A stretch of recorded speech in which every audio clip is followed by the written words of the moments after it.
Looking back at my old art, it's clear that a lot has changed about it. But what exactly changed, and what caused that to happen? And how can you evaluate your own art this way?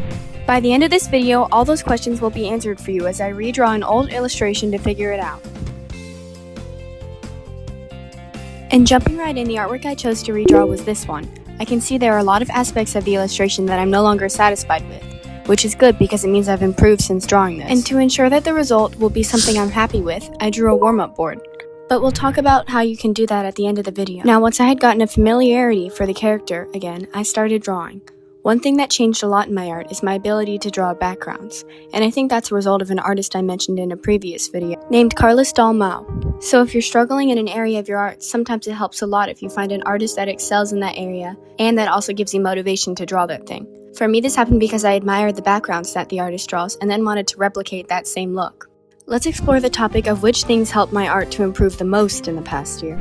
In the summer, I started studying other artists' works. I did this by taking one of their artworks and trying to copy it.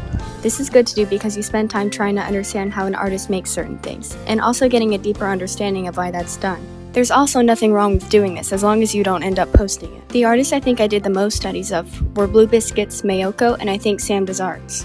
I also later studied 𝙲𝚘𝚎𝚗𝚝's art when I discovered it in November. Anyway, all of those paid off in the long run. I would encourage you to do that too, and let me know if you want to see me make a comprehensive guide on doing it just right, so you can minimize frustration and maximize the effectiveness during your studies. Now in late December I bought some watercolor markers, and as an artist who's never used watercolors before, they were amazing. They acted just like how I would expect regular watercolor paints to act, but there was less mess and mistakes. I think trying a new art medium expanded my art skills a little. And now back to the illustration. For my line art, I think I have learned the usefulness of textured pens to add personality to my art.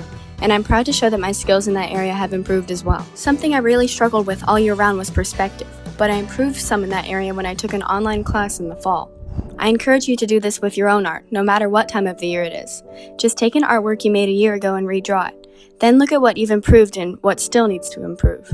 Doing this gives me a lot of motivation to keep drawing because I see how much I've grown and will keep growing. So maybe it'll work that way for you too. A good way of doing this is to list 5 to 10 things you've improved on, then list 3 to 6 things you could still improve on. Then make an effort to take an online class or study photos or other art.